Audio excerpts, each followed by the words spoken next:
مسجد نبوی شریف میں ریاض الجنہ ایک خاص مقام ہے۔ اسی مبارک مقام کی ہم آپ کو زیارت کرانے جا رہے ہیں، اس لیے آپ سے گزارش ہے کہ اس مبارک مقام کی زیارت بھی کریں، درود و سلام کا اہتمام بھی کریں، کیونکہ درود و سلام کی بہت فضیلت ہے، لیکن جمعہ کے دن یہ فضیلت اور بھی زیادہ بڑھ جاتی ہے۔ آپ سے گزارش ہے کہ ثواب کی نیت سے اس ویڈیو کو شیئر بھی کر دیں۔ اللہ پاک سے دعا ہے کہ تمام لوگوں کو، ہماری ویڈیوز دیکھنے والوں کو اللہ پاک آقا علیہ الصلوۃ والسلام کے در کی حاضری نصیب فرمائے، عمرہ اور حج کی سعادت نصیب فرمائے۔ تو آئیے ریاض الجنہ آپ کو دکھاتے ہیں اور اس کے بارے میں بہت اہم معلومات جو احادیث میں بیان کی گئی ہے وہ معلومات بھی ہم آپ کو فراہم کرتے ہیں۔ لیکن سب سے پہلے یہ جو دروازہ آپ دیکھ رہے ہیں اس کے بارے میں جان لیں۔ اس کو باب جبرائیل کہا جاتا ہے، لیکن یہ جو آپ کور کیا ہوا ایریا دیکھ رہے تھے اسی میں باب جبرائیل ہے، اب اس کو شفٹ کر دیا گیا ہے۔ یہ جو دروازہ آپ کی اسکرین پر ہے یہ باب النساء ہے۔ تو جب باب النساء سے آپ اندر داخل ہوتے ہیں تو آپ کو ریاض الجنہ کا مقام دیکھنے کو ملے گا، لیکن اس سے پہلے ایک خاص چیز ہم آپ کو دکھانا چاہتے ہیں۔ دیکھیے یہ جو چبوترا ہے یہ اصحاب صفہ کا چبوترا کہلاتا ہے۔ اصحاب صفہ وہ غریب صحابہ تھے جو ہجرت کر کے مکہ سے مدینہ شریف گئے تھے، جن کے خاندان کے افراد نہیں تھے۔ آقا علیہ الصلوۃ والسلام نے ان کو رہنے کے لیے یہیں پر جگہ دی تھی۔ یہ زمزم لوگ تقسیم کر رہے ہیں۔ یہ مسجد نبوی کا خوبصورت نظارہ آپ کی اسکرین پر ہے۔ اصحاب صفہ کا چبوترا آپ دیکھ رہے ہیں۔ اللہ پاک اصحاب صفہ کے صدقے میں ہم سب کو بھی آقا علیہ الصلوۃ والسلام سے بے لوث عقیدت اور محبت عطا فرمائے۔ یہ جو جگہ آپ دیکھ رہے ہیں یہ وہ خاص جگہ ہے جہاں پر رسول پاک صلی اللہ علیہ وآلہ وسلم وفود سے ملاقات کیا کرتے تھے اور نماز تہجد ادا فرمایا کرتے تھے۔ اور یہ جو پورا ایریا آپ دیکھ رہے ہیں یہ ریاض الجنہ کا مقام ہے، جہاں پر خوش نصیب لوگ نماز ادا کر رہے ہیں، اپنے رب کی بارگاہ میں سجدہ کر رہے ہیں۔ جی ہاں، یہی وہ مقام ہے جہاں آقا علیہ الصلوۃ والسلام نے نمازیں ادا کی ہیں، نمازیں پڑھائی ہیں، امامت فرمائی ہے اور صحابہ کرام نے حضور کی اقتداء میں نماز پڑھی ہے۔ آئیے اب جانتے ہیں کہ ریاض الجنہ جنت کا ٹکڑا اس جگہ کو کیوں کہا جاتا ہے۔ رسول پاک صلی اللہ علیہ وآلہ وسلم کا ارشاد مبارک ہے کہ ما بین بیتی و منبری روضۃ من ریاض الجنہ، یعنی میرے منبر اور میرے گھر کے درمیان والی جگہ ریاض الجنہ یعنی جنت کے باغوں میں سے ایک باغ ہے۔ حضرت عبداللہ بن زید رضی اللہ تعالیٰ عنہ سے روایت ہے کہ حضور اقدس صلی اللہ علیہ وآلہ وسلم نے ارشاد فرمایا، بخاری مسلم شریف میں یہ حدیث موجود ہے، میرے گھر اور میرے منبر کے درمیان کا حصہ جنت کے باغوں میں سے ایک باغ ہے۔ ریاض الجنہ حضرت عائشہ کے حجرہ مبارکہ سے لے کر حضور علیہ الصلوۃ والسلام کے منبر مبارک تک ہے۔ جنت کا یہ باغ جنت ہی کا ایک حصہ ہے، جیسے حجر اسود جنت کا ایک پتھر ہے۔ محدثین کرام فرماتے ہیں کہ جب ساری زمین فنا ہو جائے گی ریاض الجنہ کو اٹھا کر جنت میں منتقل کر دیا جائے گا۔ مسند احمد کی روایت ہے کہ رسول پاک صلی اللہ علیہ وآلہ وسلم نے ارشاد فرمایا، میرا منبر جنت کے بلند و بالا باغ پر واقع ہے اور میرے منبر اور گھر کے درمیان کا حصہ جنت کی ایک کیاری ہے۔ کسی مسلمان کو یہ یقین ہو جائے کہ وہ جنت میں بیٹھا ہے تو اس کو مزید کچھ مانگنے کی طلب نہیں رہتی۔ ریاض الجنہ کی شناخت کے لیے یہاں سفید سنگ مرمر کے ستون ہیں، ان ستونوں کو استوانہ کہتے ہیں۔ ان ستونوں پر ان کے نام بھی لکھے ہوئے ہیں۔ ریاض الجنہ کے پورے حصے میں جہاں سفید اور ہری قالینیں بچھائی گئی ہیں یہی ریاض الجنہ کی پہچان ہے۔ منبر بننے سے پہلے رحمت للعالمین صلی اللہ علیہ وآلہ وسلم ایک کھجور کے تنے سے ٹیک لگا کر کے خطبہ دیا کرتے تھے۔ صحیح بخاری شریف میں یہ حدیث موجود ہے۔ حضرت جابر بن عبداللہ رضی اللہ تعالیٰ عنہ روایت کرتے ہیں کہ آقا علیہ الصلوۃ والسلام جمعہ کے دن خطبے کے وقت ایک درخت یا کھجور کے تنے کے پاس کھڑے ہوتے تھے۔ ایک انصاری نے پیشکش کی کہ یا رسول اللہ، کیا ہم آپ کے لیے ایک منبر نہ بنا دیں؟ آپ نے فرمایا، جیسے آپ کی مرضی۔ جمعہ کا دن آیا تو آپ منبر پر تشریف فرما ہوئے تو وہ تنا بچے کی طرح چیخ چیخ کر کے رحمت للعالمین صلی اللہ علیہ وآلہ وسلم کے فراق میں رونے لگا، قریب تھا کہ پھٹ جائے۔ رحمت عالم صلی اللہ علیہ وآلہ وسلم منبر سے اترے، اپنا رحمت والا دست مبارک پھیرا اور بروایت امام بخاری رحمت اللہ علیہ سینے مبارک سے لگایا، آغوش رحمت میں لیا تو وہ تنا سسکیاں لیتے ہوئے اس طرح چپ ہو گیا جیسے روتے ہوئے بچے کو ماں چپ کراتی ہے۔ سبحان اللہ۔ موجودہ منبر کی بائیں جانب ایک محراب ہے۔ یہ بہت خاص جگہ ہے، یہی وہ عظیم جگہ ہے جہاں پر رحمت عالم صلی اللہ علیہ وآلہ وسلم نماز پڑھایا کرتے تھے۔ اس محراب کے اوپر درمیان میں لکھا ہے ھذا محراب رسول اللہ، یعنی یہ رسول اللہ صلی اللہ علیہ وآلہ وسلم کی محراب ہے۔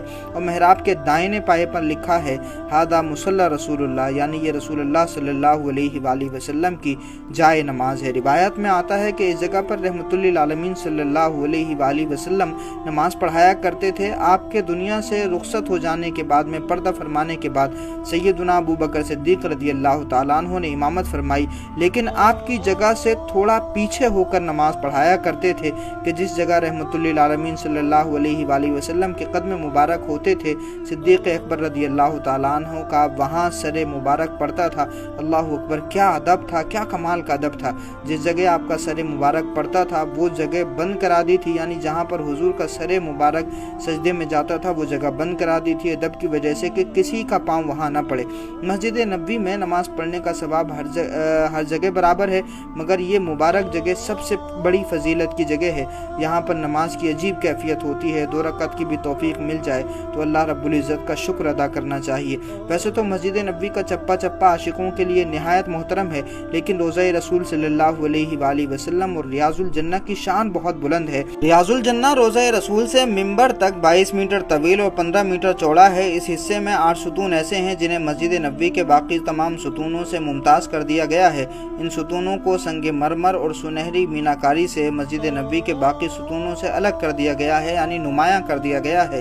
ये सुतून रोज़े अनवर की मगरिबी दीवार के साथ मुमताज़ कर दिए गए हैं जो रियाजुल जन्ना के अंदर वाक़े हैं। इन अज़ीमुश्शान मुतबर्रक सुतूनों की तफसील भी है और वो तफसील कुछ इस तरह से है। सुतून अबी लुबाबा रोज़े रसूल सल्लल्लाहु अलैहि वसल्लम के बिल्कुल सामने वाक़े है।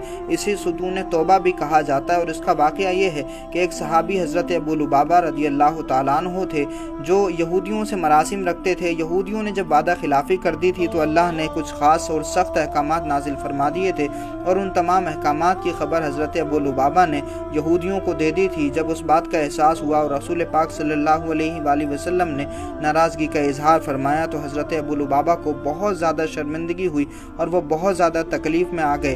हज़रत अबू लुबाबा ने अपने आप को एक दरख्त से बांध लिया और अपने आप को खूब तकलीफ़ें दी। हज़रत अबू लुबाबा ने तौबा की, फिर उनको तौबा कबूल हुई तो उसी की यादगार के तौर पर ये सुतून बना दिया गया है जिसको सुतून अबी लुबाबा कहा जाता है। एक सुतून का नाम सुतून सरीर है। इसका मतलब ये है कि रसूल पाक सल्लल्लाहु अलैहि वसल्लम जहाँ आराम फरमाया करते थे और आका अलैहिस्सलातु वस्सलाम ने इतिकाफ भी फरमाया तो वहाँ सुतून सरीर बना दिया गया। सुतून वफूद उस जगह मदीने से बाहर जो वफूद आते थे, यानी आका अलैहिस्सलातु वस्सलाम से मुलाकात के लिए जो वफ़द आया करते थे, उन तमाम वफूद से आका अलैहिस्सलातु वस्सलाम मुलाकात किया करते थे तो वहाँ सुतून वफूद बना दिया गया। वफूद का मतलब होता है जो डेलीगेशंस होते हैं, तो उस यादगार के तौर पर सुतून वफूद बना दिया गया। उसी तरह से सुतून हज़रत अली जहाँ पे रसूल पाक सल्लल्लाहु अलैहि वसल्लम के दामाद मौलाए कायनात हज़रत अली शेर खुदा हसनैन के बाबा नमाज अदा किया करते थे तो वहाँ सुतून हज़रत अली बना दिया गया। उसी तरह से सुतून तहज्जुद, ये सुतून असहाबे सुफ़ा के चबूतरे के सामने और हज़रत फ़ातिमा के हुजरे के कोने पर वाक़े है। इस जगह नबी अकरम सल्लल्लाहु अलैहि वसल्लम नमाज तहज्जुद अदा फरमाते थे, इसलिए उसका नाम सुतून तहज्जुद है। इसी तरह से सुतून जिब्राइल, इस जगह से हज़रत जिब्राइल दाखिल होकर नबी अकरम सल्लल्लाहु अलैहि वसल्लम की खिदमत में हाजिर हुआ करते थे। आजकल ये सुतून रोज़ा मुबारक के अंदर आने की वजह से नज़रों से उझल है, यानी इस सुतून की ज़ियारत नहीं हो पाती है। तो ये तमाम तफसीलात है। ये तमाम तफसीलात आपको कैसी लगी ये ज़रूर कमेंट बॉक्स में बताइएगा। मस्जिद नबवी शरीफ के बारे में सिर्फ यही मालूमात नहीं है बल्कि इसके अलावा भी बहुत सारी बातें हैं मस्जिद नबवी शरीफ के हवाले से। ज़ाहिर सी बात है कि रसूल पाक ने कई अहादीस बयान फरमाई है मस्जिद नबवी शरीफ के हवाले से। आका अलैहिस्सलातु वस्सलाम ने खुद इस मस्जिद की तामीर में हिस्सा लिया है। खुद सहाबा किराम इस मस्जिद की तामीर में बनफ्स नफीस शामिल थे। अकाबिर सहाबा किराम ने ये मस्जिद तामीर की है। फिर हर ज़माने के हुक्मरानों ने इस मस्जिद की तामीर और तोसी में हिस्सा लिया है।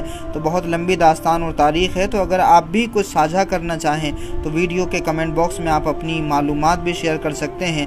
ये मिंबर रसूल की आप ज़ियारत कर रहे हैं, सुबहान अल्लाह। मस्जिद नबवी शरीफ का ये वो मिंबर है जिस पर रसूल पाक सल्लल्लाहु अलैहि वसल्लम खुतबा दिया करते थे।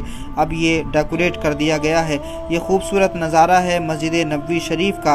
और ये जो आप देख रहे हैं ये खोखा सैयदना अबू बकर सिद्दीक़ रदियल्लाहु ताला अन्हु है। मक्कतुल मुकर्रमा और मदीना शरीफ के तमाम तारीख़ी मकामात की ज़ियारत जो आप हमारे पेज पर कर रहे हैं या हमारे यूट्यूब चैनल पर कर रहे हैं, ये सारी वीडियोज़ हमारे बड़े ही करम फरमा बड़े भाई डॉक्टर सैयद शादाब हुसैन रिजवी ने शूट की हैं। इसलिए तमाम देखने वालों से ये भी गुजारिश है कि तमाम भाई उनके हक़ में भी दुआ करें। अल्लाह पाक उनको भी सेहत और सलामती के साथ लंबी उम्र अता फरमाए, उनकी مشکلات کو بھی آسان فرمائے۔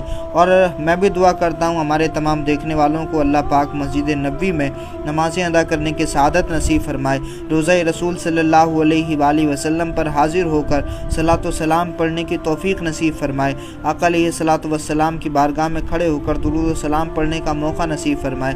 اللہ پاک والدین کے ساتھ میں پوری فیملی کو حج اور عمرے کی سعادت نصیب فرمائے۔ بہت شکریہ۔ السلام علیکم ورحمۃ اللہ وبرکاتہ۔